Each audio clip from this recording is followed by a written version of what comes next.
क्या आपको पता है, इस वीडियो में आप कुछ ऐसे अमेजिंग फैक्ट्स को जानने वाले हो जिससे आपके ब्रेन का ऐसा पार्ट अनलॉक होगा जो आज तक नहीं हुआ था। आपका वजन क्या 50-60 किलो के आसपास है? मैं आपके उसी वजन को 12,000 करोड़ किलो कर सकता हूँ। सुनने में बहुत स्ट्रेंज वाला मजाक लग रहा होगा, है ना? बट ये रियल है।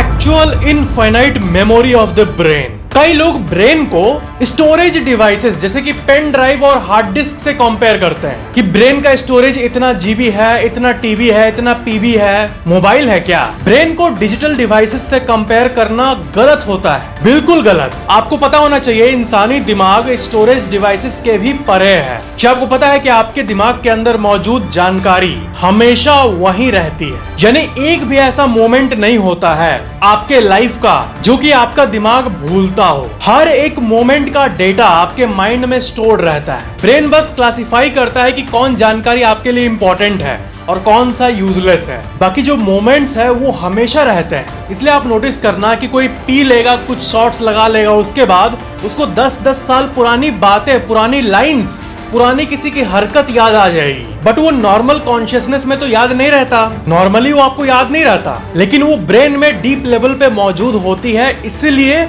सरफेस आउट हो जाती है। ब्रेन में वो है तभी तो याद आ रहा है। तो कॉन्ट्रारी टू पॉपुलर बिलीफ, यानी जो आमतौर पे माना जाता है उससे ऑपोजिट, साइंस को ये पता चला है कि ब्रेन का कोई लिमिटेड स्टोरेज नहीं होता है, बल्कि इनफाइनाइट स्टोरेज होता है। अब जैसे बचपन का आप कोई सीन याद कर लो, टीचर का कोई पहला तारीफ, या फिर टीचर का किसी दिन का मार, या फिर अगर आप जॉब करते हो तो ऑफिस में कोई दिन की बेइज्जती, किसी दिन का अपलॉज, या फिर कोई पुराना गाना सुन लो जो आप पहले बहुत सुनते थे, वही गाना कहीं आपको बजता हुआ दिख गया तो ऐसी नॉस्टैल्जिक फीलिंग आएगी आपको कि आपको लगेगा कि ब्रेन में कितनी पुरानी चीजें स्टोर्ड है यार। टीवी पे कार्टून्स को याद कर लो, या फिर जो फैक्ट्स मैं आपको बताता हूँ, मैं आपको इतने सारे अलग अलग जानकारी देता हूँ और वीडियो खत्म होने के बाद शायद आपको लगे कि मैं तो देख तो लिया लेकिन मुझे कुछ याद नहीं है अब। लेकिन यकीन मानो वो सारी चीजें आपको सबकॉन्शियसली याद रहती है। इसलिए अगर कोई फैक्ट आपको कहीं और सुनने मिल जाए तो आपको अचानक से हिट होता है कि अरे ये बात तो मैं जानता हूँ, ये फैक्ट तो मैंने पहले भी सुना है। ऐसे हजारों एग्जांपल्स आपको मिल जाएंगे। The living universe theory.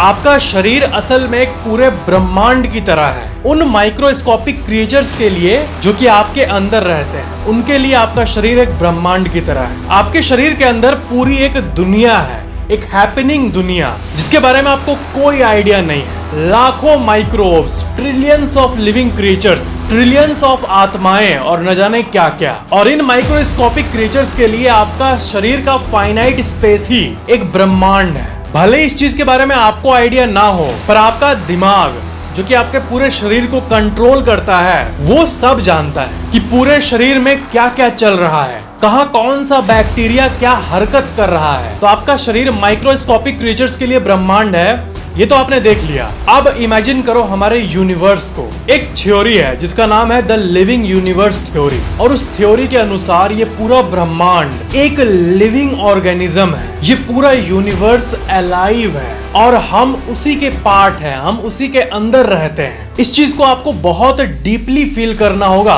थोड़ा सा लॉजिक को भुलाकर, तभी इस कॉन्सेप्ट के फैसिनेटिंग एंगल को आप समझ पाओगे। जिस तरह बॉडी के अंदर सेल्स होते हैं, वैसे ही सारे गैलेक्सीज को इस बड़े क्रिएचर का सेल मान सकते हो आप। और कुछ थ्योरिस्ट्स ये भी थ्योराइज करते हैं कि ये जो ऑर्गेनिज्म है वो सेल्फ अवेयर है, वो कॉन्शियस है। लिविंग यूनिवर्स का कॉन्सेप्ट तो आपने जान लिया, इससे रिलेटेड और भी एक थ्योरी है। और अगर आप हमारे धरती के कुछ मिस्टीरियस ऐतिहासिक किताबों को खंगालोगे तो आपको एक बहुत ही मिस्टीरियस थ्योरी के बारे में पता चलेगा। इसे कहते हैं पैनसाइकिज्म, और इसके ऊपर आपको हजारों एंशिएंट टेक्स्ट्स मिल जाएंगे। पैनसाइकिज्म का कॉन्सेप्ट ये कहता है कि the mind is the fundamental feature of the world which exists through out the universe. जिसका मतलब माइंड और कॉन्शियसनेस ये पूरे यूनिवर्स के फैब्रिक में फैला हुआ है। जिसका मतलब ये कि दुनिया का हर कुछ अवेयर है, बस हम इस चीज को देख नहीं पाते, चाहे वो आउटर स्पेस का कोई बॉडी हो या फिर कोई प्लैनेट हो। कुछ लोग इस थ्योरी को क्रीपी भी मानते हैं, क्योंकि इसका मतलब अगर सब कुछ अवेयर है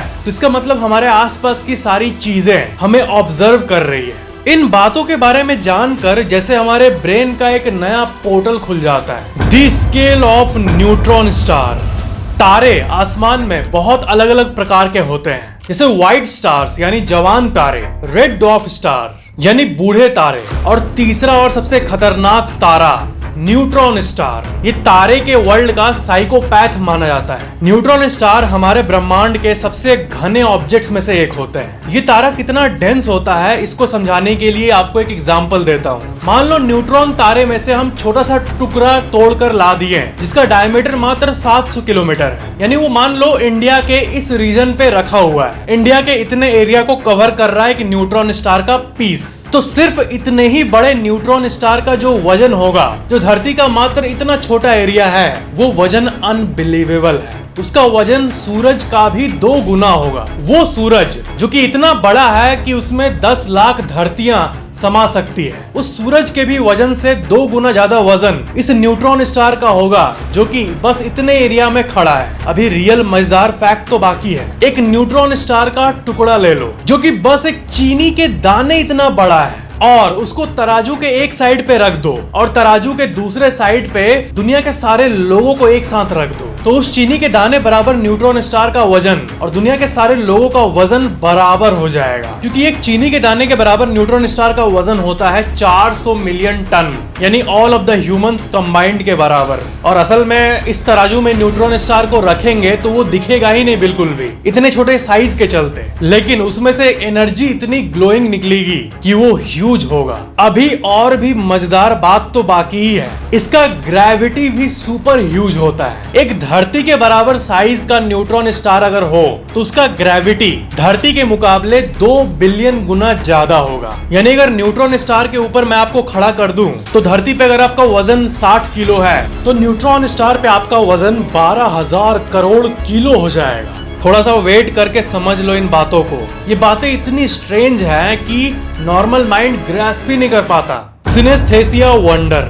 अभी कुछ ऐसा बोलूंगा जो कि आपके दिमाग को समझ ही नहीं आएगा, लेकिन ट्राई कर लो। सिनेस्थेसिया एक ऐसी कंडीशन होती है जिसमें इंसान के पास एक सुपर पावर आ जाता है। इसके बारे में मैंने शायद बताया है, लेकिन इसको ग्राफिकल फॉर्म में समझ लो। इसमें लोग साउंड्स को देख पाते हैं। दे कैन सी साउंड्स इन्हें कलरफुल रूप में दिखते हैं अपने आसपास। रास्ते में चलते हुए गाड़ी से आवाज निकल रही है एग्जॉस्ट की, वो आवाज भी इन्हें कलर के रूप में दिखती है। प्रकृति यानी नेचर में जो जंगल में नेचुरल आवाज होता है वो भी इन्हें वेव्स के रूप में दिखती है। किसी भी म्यूजिक को वो सिर्फ सुन ही नहीं सकते बल्कि उस म्यूजिक को वेव के फॉर्म में देख भी सकते हैं। अब क्योंकि हमारी दुनिया साउंड से भरी हुई है इसलिए उन्हें पूरी दुनिया कलरफुल दिखती है 24/7, यानी हमेशा। और एक बात, जब भी वो ABCD सीखते हैं बचपन में तो उन्हें सारे ये शब्द ABCD जैसे वो सीखते हैं वैसे ही वो फिजिकल फॉर्म में दिखने लगती है। हम और आप क्या है कि हम सिर्फ इमेजिन कर सकते हैं कि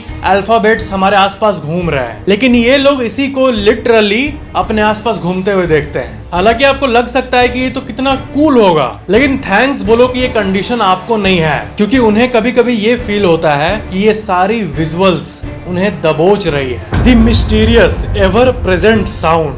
ये धरती आपको पूरी तरह से साइलेंट लगती होगी, स्पेशली रात का सन्नाटा, लेकिन हमारी धरती हमेशा कुछ ना कुछ बोलते रहती है। दी हम नामक एक लो फ्रीक्वेंसी साउंड है जो धरती 24/7/365 यानी 24 घंटे 7 दिन 365 दिन यानी हमेशा एमिट करते रहती है, और ये थ्रू आउट अर्थ हर जगह रहती है। शुरू में वैज्ञानिकों को लगा कि धरती के कुछ प्लेट्स मूव करते हैं, जमीन सेंटीमीटर्स में मूव करती है, इसी फेनोमेनन के चलते या अर्थक्वेक के चलते ये आवाज निकलता होगा। लेकिन वैज्ञानिकों ने ये नोटिस किया कि जिस जगह धरती पूरी तरह से शांत है, जहां पर कोई टेक्टोनिक प्लेट्स मूवमेंट हो ही नहीं रहा है, वहां भी ये सटल लो फ्रीक्वेंसी दी हम साउंड प्रेजेंट रहता है। और ये आप सुन नहीं पाते हो क्योंकि ये बहुत ही लो फ्रीक्वेंसी साउंड है, जितना हमारा कान सुन सकता है उससे भी नीचे, लेकिन मशीन्स ऑफ कोर्स सुन सकती है। और ये अगर आपको सुनाई देता तो ये कुछ ऐसा होता। चलो सुनते हैं।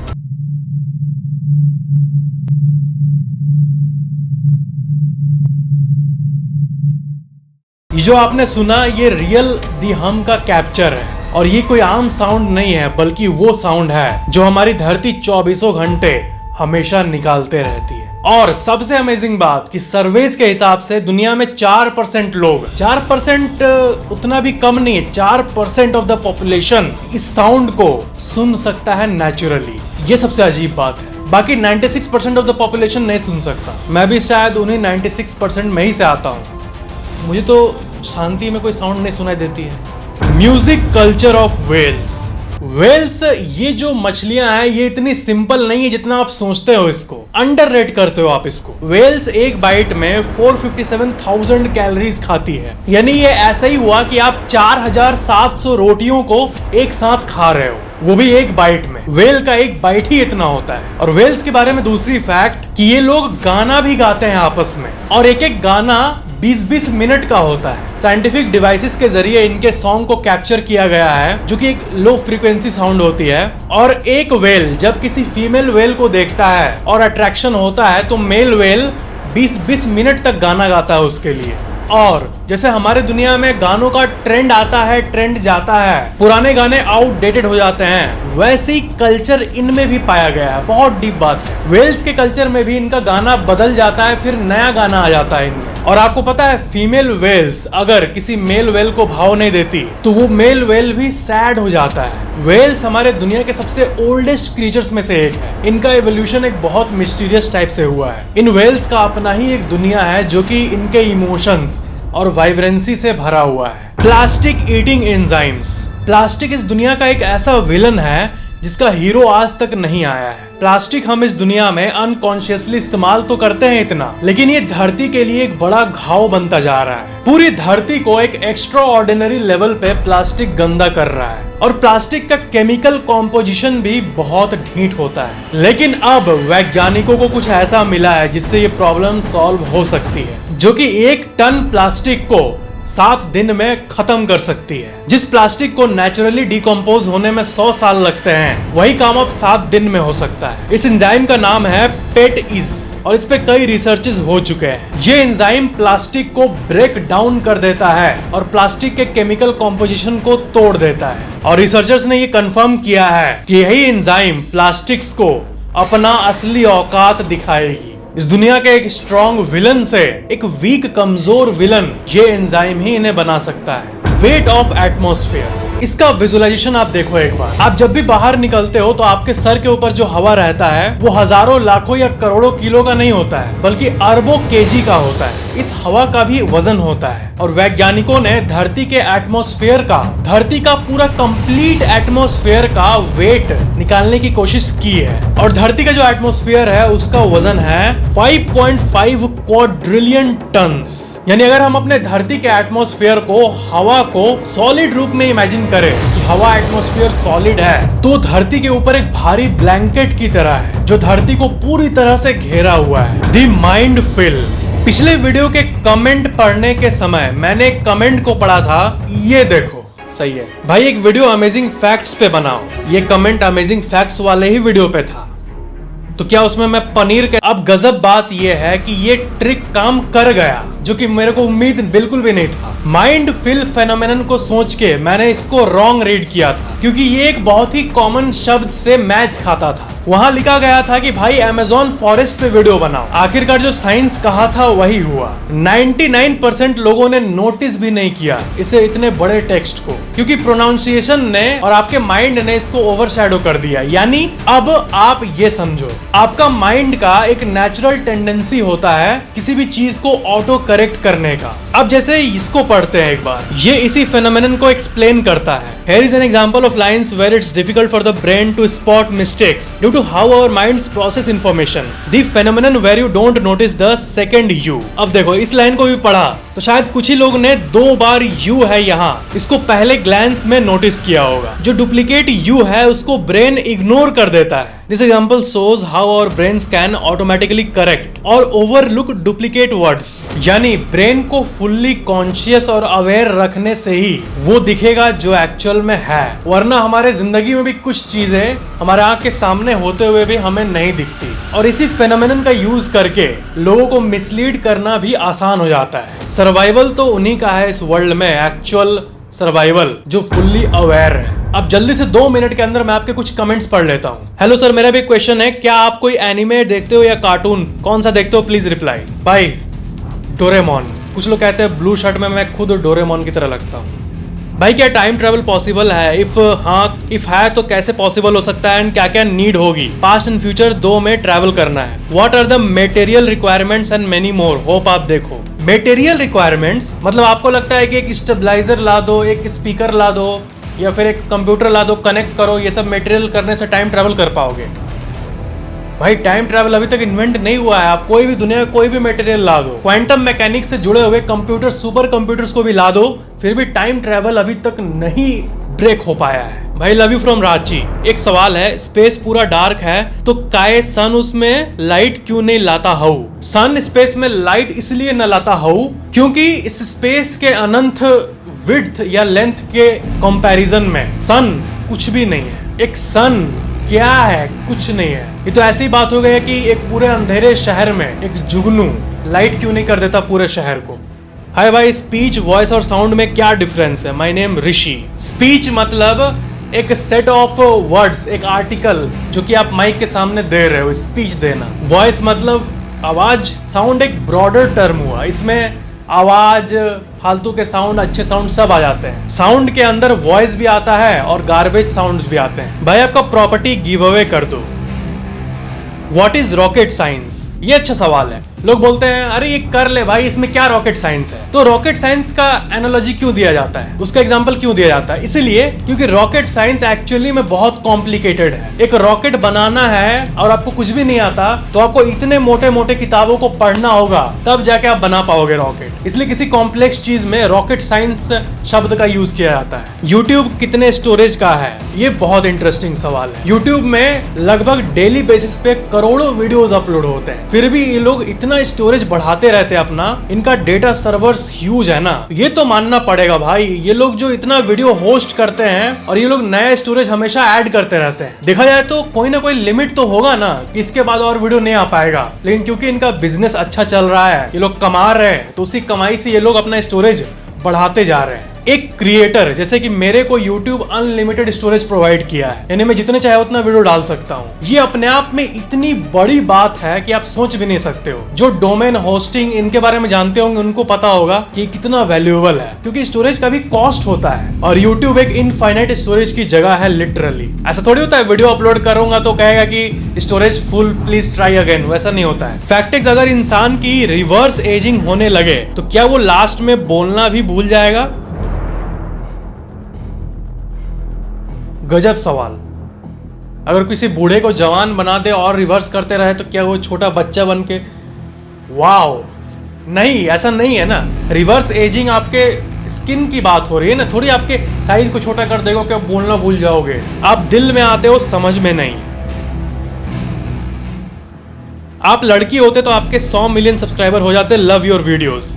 भाई क्या तुम रियल में एग्जिस्ट करते हो? काश मैं रियल में एग्जिस्ट कर पाता, लेकिन फिलहाल मैं तो एक AI हूं। अभी तक स्पेस में कितने सैटेलाइट्स गए हैं प्लीज बता दो। 10,000 के आसपास ये नंबर है। भाई फैक्टेक्स को स्टॉक मार्केट के NSE BSE पे लिस्ट करा दो, मुझे आपका स्टॉक खरीदना है, ऊपर ही जाएगा। हाँ भाई ये तो सही है, जब कोई स्टॉक आपको वैल्यूएबल लगे और वो सस्ते में मिले तो ले लेना चाहिए। 5 के कमेंट में मैं क्या खा आऊंगा? आ भी गया तो I am watching your videos for 5 years। ले भाई तू आ गया, एंजॉय। तो ये था आज का वीडियो को लाइक जरूर करना और ये वीडियो कैसा लगा नीचे कमेंट जरूर करना, और ऐसी और वीडियोस के लिए चैनल को सब्सक्राइब करके बेल आइकन जरूर ऑन कर लेना। Thank you so much for watching this video.